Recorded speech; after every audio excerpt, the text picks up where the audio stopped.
Have you ever imagined an African paradise gleaming under a bright blue sky, adorned with clouds woven like delicate cotton? Imagine a vast ocean of grasslands shimmering in hues that dance between emerald green and golden glow as the seasons shift. But wait, do not be deceived by this beauty, for these wild lands live in a constant state of turmoil, where survival demands primal instinct and unyielding fury. At the heart of this fierce arena, two brothers rise, born to be kings. They are the cubs Tao and Banda, heirs to the great Kanika pride. They were raised among buffaloes, forged by the bitterness of losing everything, yet they always rose again with unmatched strength. So join us today on this thrilling journey and prepare for an adventure that will capture your heart and mind. In their early days, Tao and Banda's world pulsed with warmth. Their mother's rich milk, the shadows of dominant males that protected them, and the lessons of the aunt lionesses who skillfully chased away jackals. The Okavango Delta in Botswana was a royal banquet for them. Oryx, warthogs, zebras, and the star of the feast. The buffalo, the living wall, as rangers describe it. But never think of the buffalo as merely large prey. It is a strategic giant that can weigh up to 900 kilograms, capable of crushing a full-grown lion if it senses danger. Yet Kanika's lionesses turned these moving fortresses into feasts with astonishing coordination. Two lions distracted the target, others attacked from the flanks, and then a synchronized leap ended it with a precise chokehold. At 10 months old, Tao and Banda watched in awe, mimicking every move in their play as if rehearsing in slow motion.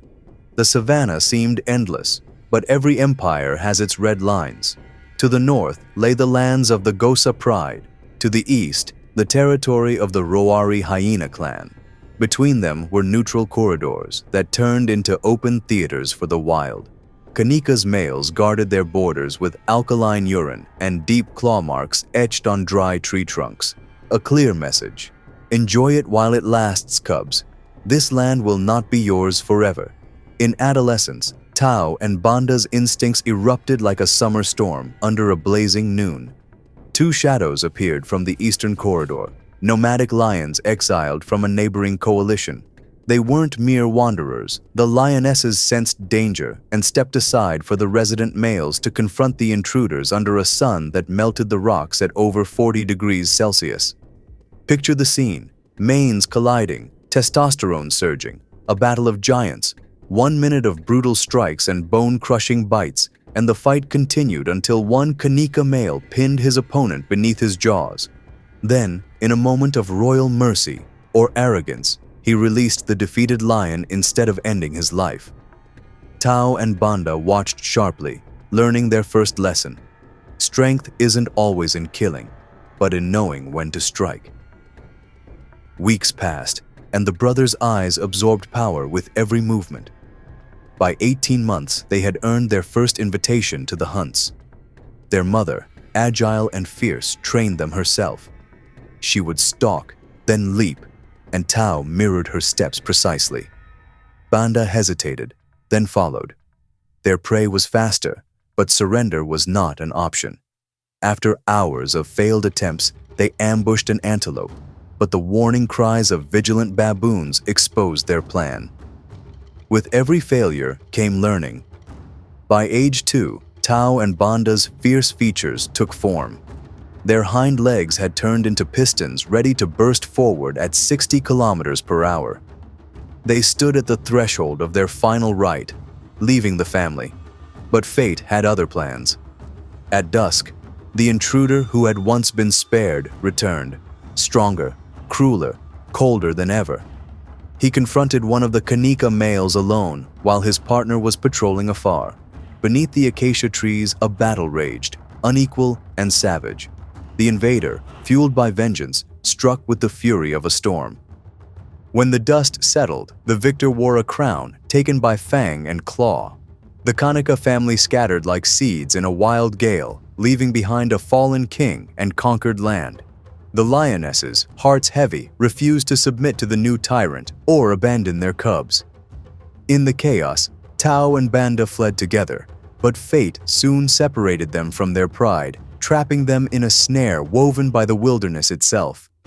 From night to night, the brothers awoke to a world without guardians or borders. No buffalo feasts, no protective shadows of aunts. The savannah now offered them a single command: wander, hunt without help, follow scents carried by the wind, and stay alert, for danger lurked everywhere. Hunger, the invisible enemy, struck without mercy. On the fourth day of fasting, vultures circled the horizon, a sign of an abandoned carcass. The brothers' bellies growled like distant thunder. They approached. Tao bit first, but Banda hesitated.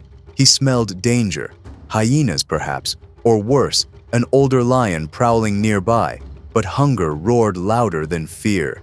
They devoured the rotten flesh in heavy silence, chewing not just meat, but their pride. In exile, every bite is a treasure. 6 months passed like an eternity. Their ribs jutted like the ridges of barren hills. Thorn wounds healed, then tore open again with every step. But instinct led them to hidden treasure, a field rich with buffaloes swinging between mud and fresh grass.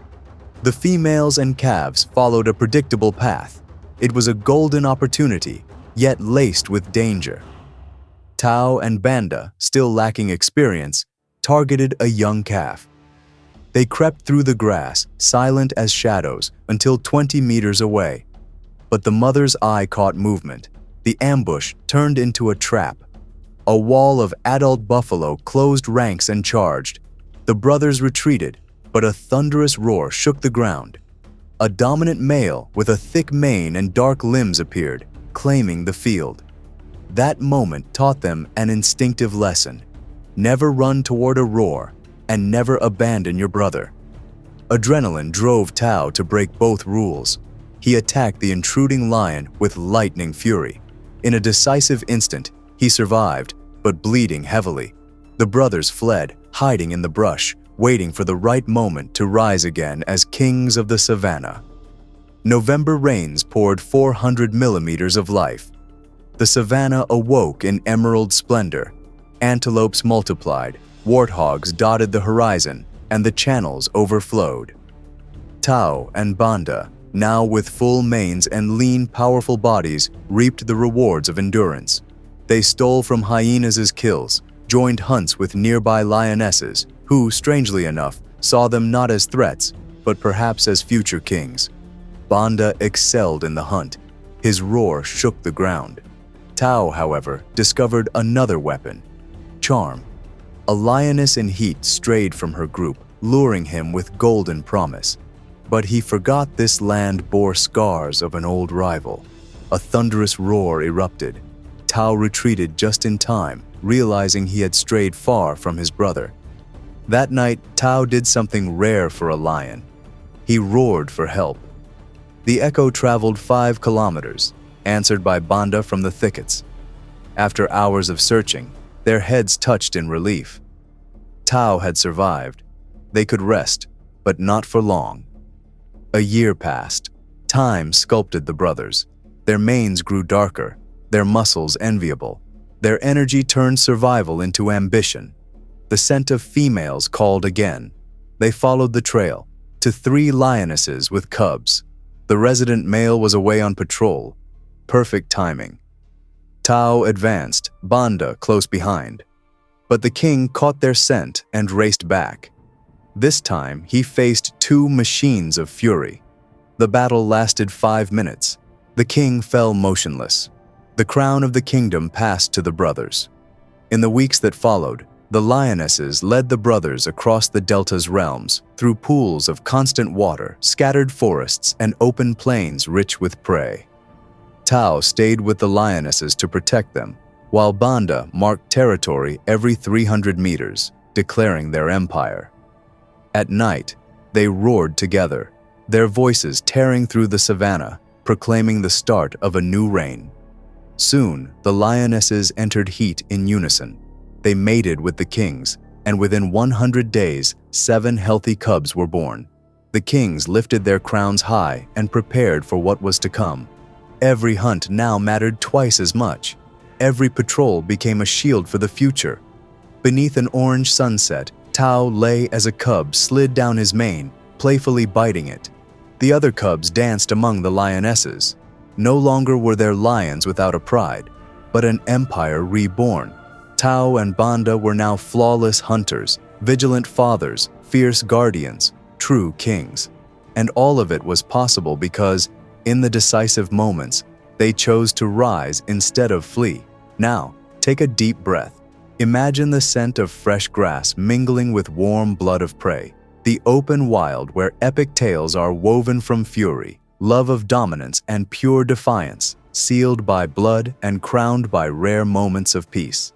In the heart of the sprawling wilderness on the edges of Sabi Sand, where golden plains intersect with dry riverbeds, and where the night is not merely darkness, but an open stage for roaring and predation, a lion was born, unlike any of his kind. There, amid a pride known as the Airfield Pride, he came into the world. A cub with stern features, his thick mane grew unusually fast, and his gaze hid behind it silent death and a terrifying soul. That cub would come to be known as Mr. T, or the devil who drowned the Savannah in blood and rage. He was born around 2001 or 2002. Only a few years would separate him from the inevitable expulsion that awaited all male lions when they matured. At first, he was just one of the pride's sons, playing with his brothers, learning the art of hunting from the pride's mothers, leaping around his dominant father's body at the time. But the jungle hides its secrets, and fate always prepares those who may become kings, or executioners. When he reached the age of 3, the moment came, and he was expelled from the pride. There was no longer room for young males in the pride's embrace, for they had become a threat. He and his 5 brothers, Makulu, Kinky Tail, Dreadlocks, Rasta, and Pretty Boy, set out to begin a life of wandering. 6 nomadic males, 6 hungry lions, 6 hearts that had not yet tasted the meaning of power. And from here, everything began, from wandering to the throne of kingship. It was a turning point in their lives in 2004, after they were driven out of their safe place into the wilderness of fear and hunger. They survived on whatever they could find, hunted small prey, and roamed the edges of territories controlled by stronger males. But something was forming within them. Strength, unity, and ambition that exceeded the limits of any alliance the region had known. By 2006, they had grown. Thick black manes framed their solid rock-like bodies and dagger-like teeth. They were no longer mere intruders. For them, it was time for war. The 6 announced their presence with roars that shook the savannah. At first, it was a shock. Who were they? But soon, everyone knew the answer. They were the Mapogos, the name that would sow terror across all of Sabi Sand. They moved like a storm. If they encountered a single dominant male, he knew well that his death had come. There was no chance against such an onslaught. The confrontation was not fair. It was an execution. 6 bodies attacked at once. The victim thrown to the ground, his flesh torn until nothing remained but screams carried away by the wind. And they did not stop there. They hunted down cubs. Most did not survive. Every cub that did not belong to them was sentenced to death. The mothers who tried to defend them tasted pain and destruction. That was the law of the Mapogos. Either you are of our bloodline, or you are erased from existence. With such ruthless ferocity, they extended their control over nearly half the reserve within months. Never before had modern history witnessed an alliance of such scale and brutality. The Devil's Feast. Though there were 6 Mapogos, one personality shone above all. Mr. T, the killer lion known for his thick, dark mane that covered his face like a black mask. But it was not the mane that made rangers and visitors call him the devil. It was his actions.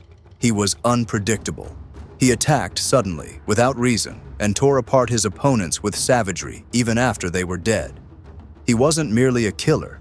He enjoyed the moment of slaughter. Although he loved all his brothers, his bond with Kinky Tail was special. They were an inseparable duo, hunting together, killing together, protecting each other's backs. When Mr. T surrendered to his madness, nothing could stop him, not even his brother's cubs. More than 11 cubs were killed by his fearsome jaws, slowly, cruelly, and without reason. None of his brothers intervened, as if they had accepted the devil among them.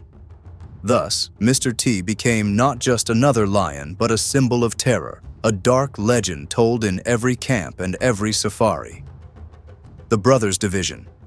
Despite the Mapogo's might, cracks began to appear within, especially between Makulu, the eldest brother, naturally a leader, strong and dominant, and his brother, Mr. T, the fiercest of them all, who refused to be subordinate. In 2008, repeated clashes broke out between them. In one of the fiercest, Makulu bit into Mr. T's leg with such force it nearly crippled him. Makulu won that round, but the psychological wound was deeper than the physical one. After that battle, Mr. T split from his 4 other brothers. But he did not leave alone. He took with him his closest brother, Kinky Tail. The two moved east to establish their own domain, away from their brothers in the west. This split was not just a tactical decision. It was the beginning of a new era. Thus, the alliance divided into 2 factions, Mr. T and Kinky Tail in the east, Makulu, Pretty Boy, Dreadlocks, and Rasta in the west. That division sparked the bloodiest wars Sabi Sand had ever seen. The new enemy, the Majingilanes. In 2010, a threat emerged unlike any before. 5 young males in their prime, known as the Majingilanes. Their bodies were solid and explosive, their eyes fearless. They sought territory, and none was greater than the lands of the Mapogos. They began their challenge, roaring at the borders, marking trees and rocks with their scent. The message was clear: we are here and we are coming. Mr. T and Kinky Tail did not retreat. On the contrary, they accepted the challenge with arrogance. They had never lost a fight. Why fear now? On June 8, 2010, the spark ignited. In a dense forest, the brothers encountered a lone Majingalane male.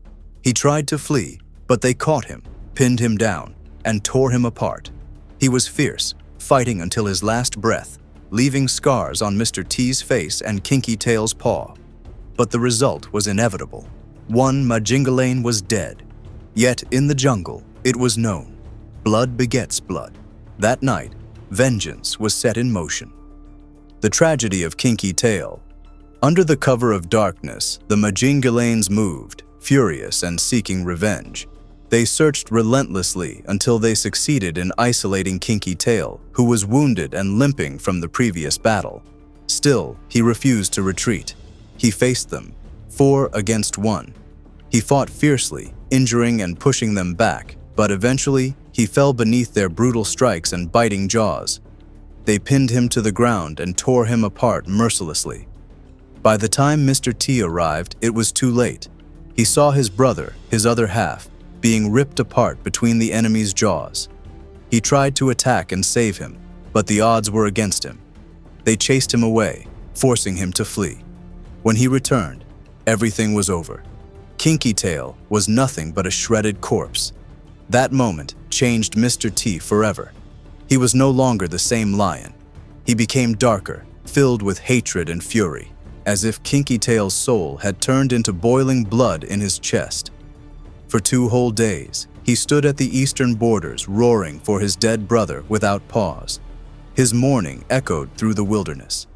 But the jungle shows no mercy, and he had to go on. The Devil Unleashed. Mr. T returned to his brothers in the west, but something inside him had shattered. He was no longer just a powerful king. He was now a true devil. He began killing his brother's cubs one by one.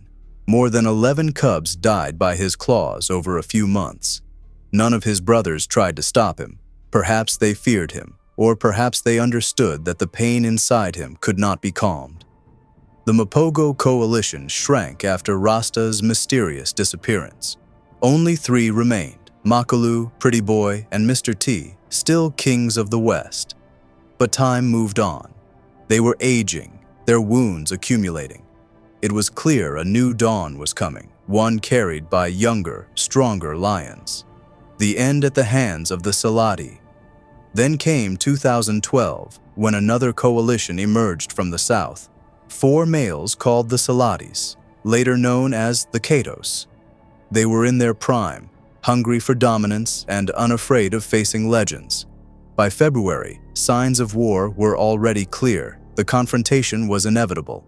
As the Mapogos grew older, the Salatis grew stronger by the day. On March 16, 2012, the decisive moment came. In broad daylight, the Salati coalition caught Mr. T alone. They attacked from all sides, slashing his back open with a deep wound. He fell to the ground, roaring, a cry that echoed through the savannah. He tried to fight, but one bit into his spine and broke it, leaving him paralyzed. Even then, he did not surrender. He kept growling, trying to rise, biting the air as if refusing to accept defeat. He fought until his last breath, even while unable to move. The Rangers watching were stunned. One later said, "He died as he lived, a warrior to the very end." Legacy of blood and fire. With his death, the era of the Mapogos ended.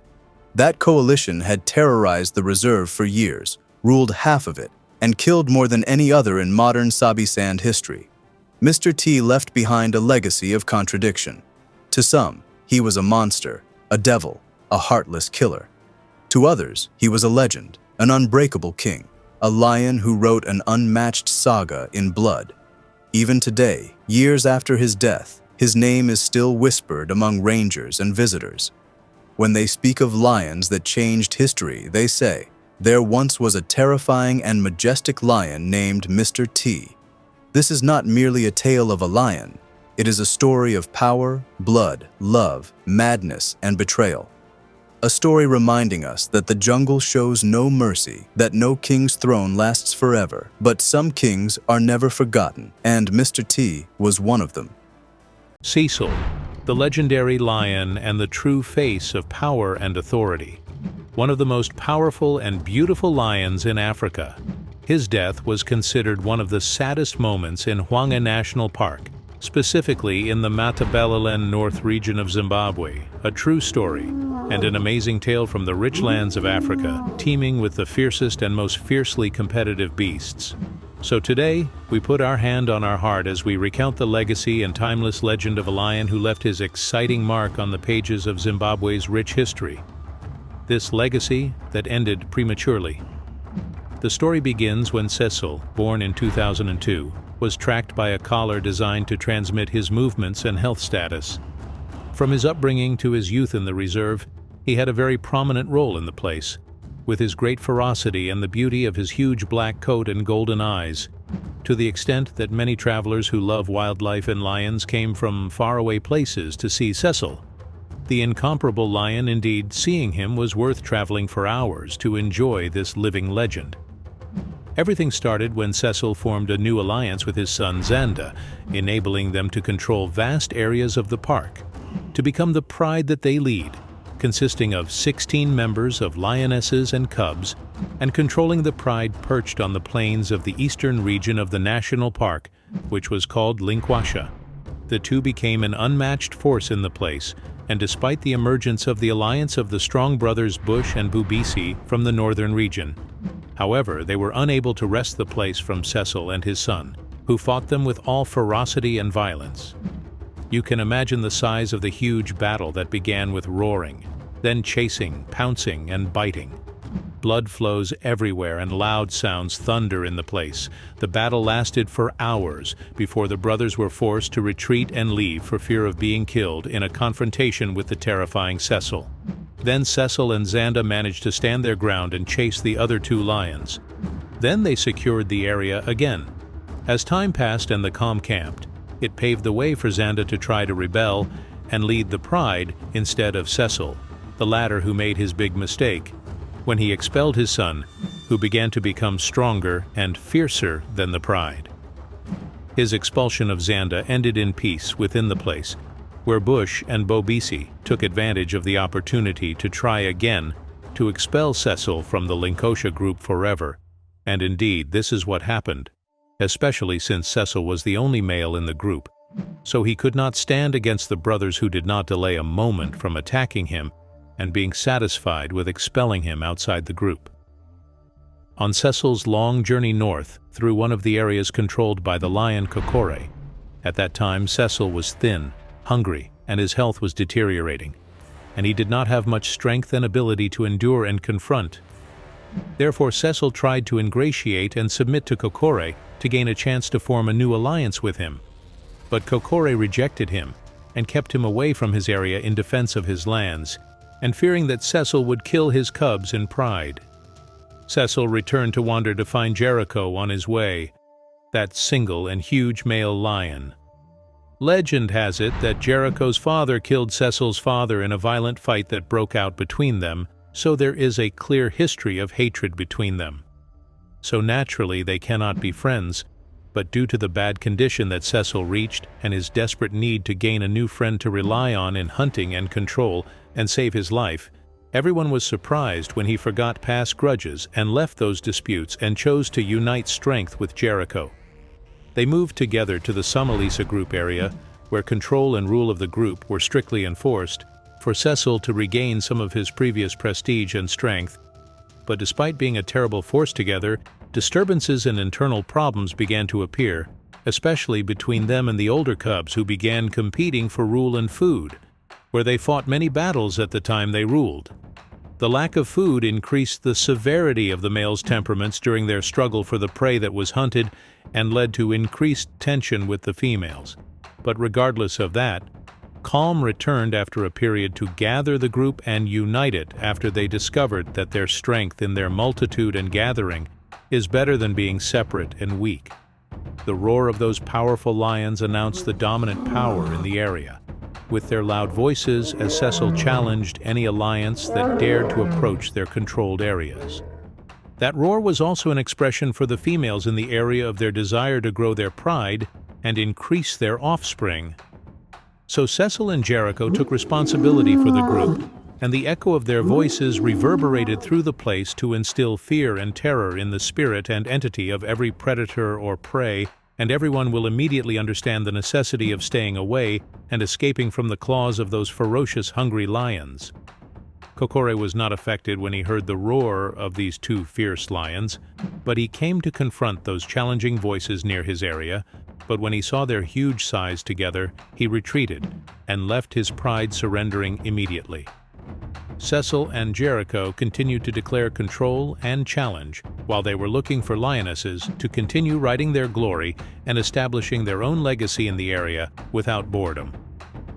In 2014, during the expansion, the two lions met three lionesses called Spice Girls, who saw in Cecil and Jericho the best lions that can mate with and produce strong offspring. By September of the same year, those lionesses had carried Cecil and Jericho's cubs to give birth in December 2015, 7 cubs, 2 males and 5 females. That was a happy family for that group of lions. For a while, they lived an ideal life in the Somalisa group. Pride grew in it to 12 individuals. But with the increase of pride, responsibility increases, meaning that they have to struggle for the place and food. So they needed to expand the area again, where Jericho ventured north to an area called Kennedy, near the railway line. And behind the line is the forest, also known as the hunting area, which contains some lions and lionesses. Jericho found on his way a lioness named Kathy, who was old and alone. Jericho informed Cecil that he had found a larger area.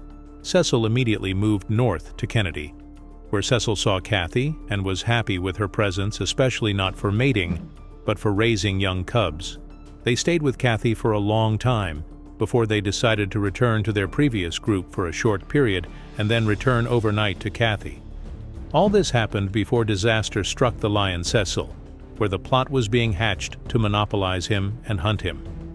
Indeed, on the night of July 1, 2015, Cecil was lured outside the protected area, where 2 hunters from the area participated with an American trophy hunter named Walter Palmer in tracking and killing the lion Cecil through a sharp arrow that led to his death after leaving him for long hours of suffering. Cecil was 13 years old before his death, while Palmer had bought a hunting permit so as not to be legally accused of any crime. The authorities in Zimbabwe said that after killing Cecil, he remained free to visit the country as a tourist, while the other hunters, Sons of Zimbabwe, the hunting guide and the owner of the farm where the hunting operation took place, were arrested. They were imprisoned for a short period, before the charge was eventually dropped against them. This killing attracted the attention of the international media and caused great anger among advocates and animal conservation associations who used to come from abroad to see this powerful lion, and Palmer received many criticisms and negative reactions from politicians and celebrities.